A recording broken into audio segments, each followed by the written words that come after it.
Fearless India के CEO Dinshaw ईरानी sir हमारे साथ कार्यक्रम में हो रहे हैं शामिल। दिनशो सर, बहुत बहुत स्वागत है सर, गुड मॉर्निंग। आपका और समीर सर का सबसे फेवरेट सेक्टर अगर मैं पिछले कई सालों से देख रहा हूँ, जानता हूँ, जब भी आपसे मुलाकात होती है आप एक ही बात करते हैं, बैंक्स बैंक्स बैंक्स। अभी भी गजब की आउट परफॉर्मेंस और बहुत ही बढ़िया, बाजार के मूड माहौल के विपरीत बहुत तेज़ी से आगे बढ़ता दिख रहा है। सर, क्या कुछ खास हो रहा है आपके सेक्टर में? उसके बाद मैं आपसे वित्त वर्ष 2024 के आउटलुक पर बात करूंगा। पहले एक बार जरा बैंकिंग सेक्टर पर आपसे राय चाहिए।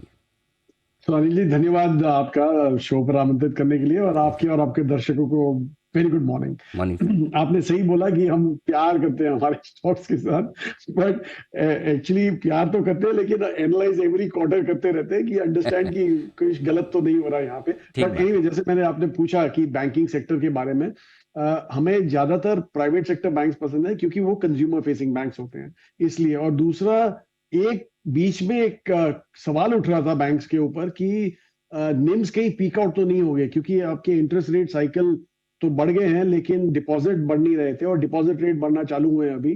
तो इसलिए सवाल यही था कि निम्स पीक आउट हो रहे हैं कि नहीं। पर हमारा यही कंटेंशन था यहाँ पे कि नेट इंटरेस्ट मार्जिन शायद पीक आउट हो जाए, कंप्रेस नहीं होगा लेकिन पीक आउट होगा, क्योंकि डिमांड अच्छी रहेगी। और अब वो आपने देख लिया कि अभी तक जिन बैंकों ने अपने फॉरवर्ड एस्टिमेट्स दिए हैं या रिजल्ट डिक्लेयर किए हैं, आईसीआईसीआई का तो आज है रिजल्ट, वैसे एचडीएफसी ने कर लिया था। क्रेडिट ग्रोथ काफी अच्छा है हर एक उसमें, और वो हमें लगता है कि वो जारी रहेगा, क्योंकि अगर जो आप हमारा कंजम्पशन साइकिल देखें, आई थिंक वो पिकअप अभी फेज में है। इसलिए हमें तो लग रहा है कि ये एक रैली चालू हुई है बैंकिंग सेक्टर में, और वो शायद जारी रहेगी। ये फिस्कल तो पक्का ही गिवन है कि जारी रहेगी यहाँ पे। बैंक्स पर परफॉर्मेंस दमदार है और आगे भी जारी रहेगी। चलिए, ये तो बात हुई बैंक्स की सर, लेकिन ओवरऑल मार्केट पर भी आपका व्यू लेना चाहता हूँ। क्या पिछले फाइनेंशियल ईयर के मुकाबले में ये साल बेहतर साबित हो सकता है? क्या व्यू है आपका?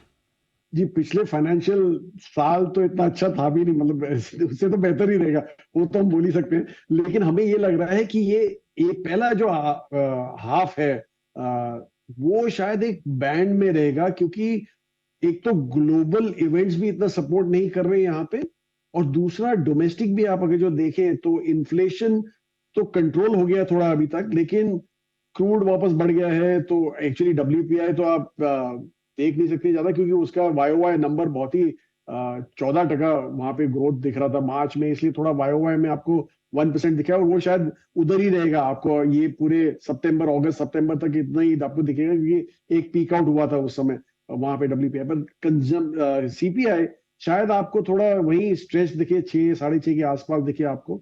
तो इसलिए हमें लग रहा है कि वो थोड़ा एक एक पुल बैक देगा। और दूसरा, रूरल इकोनॉमी जो हम एक्सपेक्ट कर रहे थे कि पिकअप आएगा, पर वहां पे भी पिकअप काफी टैपेड है, इतना इतना जोरों का पिकअप नहीं आया है। और दूसरा, एल नीनो की बात चल रही है, और एल नीनो तो आप जानते हैं कि हमारे फार्म इनकम्स में काफी इम्पैक्ट आता है उस उन सालों में। तो इसलिए वो शायद एक और पुल बैक आ जाए आपको रूरल साइड से। और अर्बन में आपने देख ही लिया है कि थोड़ा पुश बैक आ रहा है यहाँ पे भी ऑन इन्फ्लेशन वगैरह के चलते। तो इसलिए हमें लग रहा है कि ये हाफ एक शायद एक बैंड में ट्रेड होगा, क्योंकि फ्यूचर तो मतलब short term, immediate short term band होगा, लेकिन हमारा मीडियम तो लॉन्ग टर्म तो बहुत ही अच्छा है। इसलिए हमें पूरी उम्मीद है कि सेकेंड हाफ में जो पिकअप होगा वो सेकेंड हाफ से ऑनवर्ड्स होगा। तो ये है आपके लिए मार्केट पर व्यू आपके लिए। अच्छा, एक और चीज़ जो सर इस फाइनेंशियल ईयर की शुरुआत में जो इंटरेस्टिंग होती है, देखिए आरबीआई ने ब्याज दरें बढ़ाना रोक दिया है। कब से आप उम्मीद कर रहे हैं कि ब्याज दरें घटना शुरू होगी, और उसके बाद तो फिर आपके बैंकिंग के अलावा सारे रेट सेंसिटिव सेक्टर स्टॉक्स ये बढ़िया एक्शन में रहेंगे? इन पर क्या व्यू है आपका सर? जी देखिए, वहां पे हमें ऐसे लग रहा है कि एक हमें इमीडिएट तो लग नहीं रहा कि वहां पे कट आएगा। एक्चुअली हमारा पहले भी यही कहना था कि आरबीआई का प्रॉब्लम इन्फ्लेशन नहीं है, आरबीआई का प्रॉब्लम था यूएस एफडीए जो रेट बढ़ा रहा था रेगुलरली, वो ज्यादा प्रॉब्लम था, क्योंकि उनको अपना रुपये कंट्रोल करना था, रुपये एक्सचेंज रेट कंट्रोल करना था रादर, इसलिए उनको बढ़ाना ही पड़ा। तो उसके चलते हमें ये लगा, जब वहां पे उन्होंने वो किया कि अच्छा मैं 25 बीपी करूंगा और उसके बाद एक और शायद 25 बिप लूंगा मई में, तो हमें तभी लगा था कि आरबीआई शायद थम जाएगा, मे बी एक 25 बिप लेगा जस्ट टू थोड़ा रिस्पेक्ट करने के लिए। लेकिन आरबीआई ने बहुत ही बढ़िया किया कि वो उसी समय थम गए। लेकिन कट जो आप बोल रहे हैं वो शायद हमें लग रहा है कि वो आपके सितंबर दिसंबर क्वार्टर में ही आपको दिख सकता है। उसके पहले बहुत मुश्किल है, क्योंकि हमें ऐसे लग रहा है कि इन्फ्लेशन एक बार फिर से थोड़ा रेयर तो नहीं करेगा, पर काफी हद तक स्टिकी रहेगा ये लेवल पे। इसलिए हमें नहीं लग रहा कि आरबीआई जल्दबाजी में कट करेंगे इंटरेस्ट रेट्स। चलिए, तो आरबीआई ब्याज दरें जल्दी से नहीं घटाएगा, उसमें लगेगा वक्त। रिजल्ट सीजन ये चौथी तिमाही भी है और पूरे साल भर के नतीजे भी इसके साथ कंप्लीट हो जाएंगे। कैसे देख रहे हैं सर, क्या उम्मीदें हैं इस रिजल्ट सीजन से? सो देखिए अनिल जी, एक्चुअली ये रिजल्ट सीजन में काफी मिक्स्ड होगा। ऑलरेडी आपने देख लिया कि एक साइड पे जो आईटी के कंपनीज ने रिपोर्ट किया, वो नंबर बड़ा ही डिसअपॉइंटिंग था। 12 आपने हमारे इंटरव्यू सुने होंगे पिछले, आई थिंक जुलाई से हम बोल रहे हैं कि हमें तो लग रहा है कि खराब है, सेक्टर खराब है। बहुत ही बढ़िया चला था 6 महीने लास्ट ईयर के, पर जनवरी में थोड़ा उथल पुथल हो गया वो सेक्टर में, लेकिन उसके बाद फिर से लाइन में आ गया। तो हमें ये लग रहा है कि आईटी तो एक्चुअली एक पुल बैक देगा आपको। मतलब रिजल्ट्स में काफी खराब नंबर आएंगे सब आईटी कंपनियों के, और ये क्वार्टर भी उनके नंबर खराब ही होने वाले हैं, क्योंकि जो कमेंट्री हमने सुनी है दोनों कंपनियों से, जो बड़ी कंपनियों ने डिक्लेयर किए हैं, उससे ऐसे ही लग रहा है कि ये क्वार्टर भी शायद उनका स्ट्रेस्ड रहेगा in terms of not only margin, but top line में भी ज्यादा कंफर्ट नहीं आएगा। बहरहाल there are other sectors also, जैसे आपने बैंकिंग की बात की, वो वहां पे तो रिजल्ट बहुत ही फिनोमिनल आ रहे हैं और आने वाले भी हैं सबके। तो ये ऐसे मिक्स बैग जैसा रहेगा, जैसे कमोडिटी प्लेस हो गई, वहां पे कमोडिटी प्राइसेस, जो कमोडिटी जिनका एक बड़ा रॉ मटेरियल कंपोनेंट है, वो कंपनीज आपको रिजल्ट अच्छे दिखाएगी क्योंकि कमोडिटी प्राइसेस नीचे आ गए, लेकिन बहरहाल जो कमोडिटी कंपनीज होंगी वो खराब दिखाएंगी। तो ओवरऑल आप नंबर देखेंगे तो इतने बढ़िया नंबर नहीं होंगे। Mid to single digits growth दिखेगा आपको अर्निंग्स में ये साल, but if you take off से कमोडिटी कंपनीज या आईटी कंपनी वगैरह, ये सब जो जहाँ पे स्ट्रेस है, तो तब तो काफी अच्छा नंबर दिखने वाला है वहां पे। कि तो ये है आपके लिए पूरा का पूरा नतीजों के सीजन का विश्लेषण। अब बताएं सर, कहाँ है आपके लिए आज से निवेश के मौके, कहाँ पॉजिटिव या बुलिश रहना चाहिए? जी, हम तो आप भी पहले ही बोल दिए कि जहां प्रेम है हमें जिस सेक्टर से, वो तो हमारा बिल्कुल ही फोकस रहेगा, और वो फोकस जारी रहेगा, क्योंकि अगर जो इंडियन जीडीपी ग्रोथ आने वाली है, तो वो सेक्टर इग्नोर नहीं कर सकते हो आप। एटलीस्ट जो कंज्यूमर फेसिंग बैंक्स होते हैं जैसे प्राइवेट सेक्टर वाले, तो वो तो बिल्कुल इग्नोर नहीं कर सकते। तो वहां पे हमारा फोकस जारी रहेगा। दूसरा फोकस जो आज की तारीख में थोड़ा आपको अपॉर्चुनिटीज देगा, क्योंकि जैसे मैंने बोला कंजम्पशन स्पेस में थोड़ा पुल बैक आ रहा है, पुश बैक आ रहा है rather, in terms of consumption. तो वहां पे हमें लग रहा है कि एक अपॉर्चुनिटी मिलेगी आपको।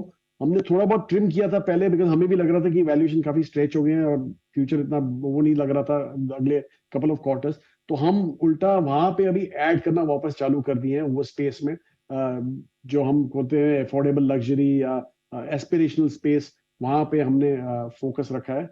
तो ये दो कंपोनेंट आप देखेंगे तो ऑलमोस्ट 80% हमारा पोर्टफोलियो का यही दो है। बिल्कुल, तो बैंकिंग, फाइनेंस, घरेलू कंजम्पशन वाले शेयरों पर बुलिश है। कहीं कोई सावधानी रखने की जरूरत? बिल्कुल सावधानी तो आपको रखनी पड़ेगी, क्योंकि अगर जो इतना स्ट्रेस्ड आपको लग रहा है, जैसे आईटी हमने बोल दिया, in fact all external facing sectors जो हैं, जहां एक्सपोर्ट कंपोनेंट काफी बड़ा है, क्योंकि ग्लोबल इकोनॉमी थोड़ी उथल पुथल ही रहेगी थोड़ी आगे चलते स्ट्रेच होके, तो इसलिए वो अवॉइडेबल है। दूसरा, जहां हाई वैल्यूएशन आपको दिखते हैं, जैसे कि पेंट सेक्टर हो गया, वहां पे तो बिल्कुल कॉशन बरतना पड़ेगा, क्योंकि नॉट ओनली एक तो ग्रोथ नहीं आ रहा है वहां पे, ये क्वार्टर में भी ग्रोथ इतना बढ़िया नहीं होगा सुनने में आया है, लेकिन दूसरा ये है कि कंपटीशन भी बढ़ने वाला है। एक बड़ा ग्रुप आ रहा है कंपटीशन में के सामने पेंट सेक्टर के, तो वो सब प्रेशर रहेंगे, और वैल्यूएशन भी काफी स्ट्रेच्ड है, ग्रोथ रेट और ये बढ़िया नहीं, तो ये सब आपको सेक्टर जो है वो अवॉइडेबल है। ठीक बात है, तो थोड़े से आईटी सेक्टर में सावधानी रखें आप, और यहाँ पर थोड़े से आगे भी थोड़ी मुश्किल भरा मामला नज़र आ सकता है। निंशु सर, जाने से पहले एक राय ग्लोबल मार्केट्स को लेकर भी लेना चाहता हूँ। पिछले साल अगर हम नहीं बढ़ पाए तो काफ़ी कुछ कारण ग्लोबली रहे कि भाई बड़ी समस्याएं इन्फ्लेशन को लेकर, वहाँ पर ब्याज दरों को बढ़ने को लेकर है। अब ग्लोबल मार्केट को लेकर आपका क्या आउटलुक है? जी देखिए अनिल जी, एक एक्चुअली खराब खबर थी, जो वहां पे बैंक जो मिड लेवल बैंक थे वो उड़ने चालू हुए थे यूएस में, लेकिन एक सिल्वर लाइन थी उनकी, वो ये थी कि फेड रियलाइज कर लिया कि उनका जो इंटरेस्ट रेट हाइक साइकिल था, नाउ अभी गलत तरीके से इम्पैक्ट कर रहा है बैंकिंग सेक्टर को। एक्चुअली ये सेंट्रल बैंकर्स का एक एडेज होता है, मतलब सही होता है उनका कि राइज टिल समथिंग ब्रेक्स, और वो ब्रेक हुआ वहां पे बैंकिंग सेक्टर में, इसलिए उन्होंने अभी यही रियलाइज किया कि अभी ज्यादा थम जाना चाहिए। और उल्टा उन्होंने ये भी रियलाइज किया, होल पूरा idea interest rate hike cycle का क्या था कि आप कंजम्पशन टेम डाउन कर दें, और वो एक तरह से अभी ये बैंकिंग वाले प्ले करेंगे by cutting of the credit.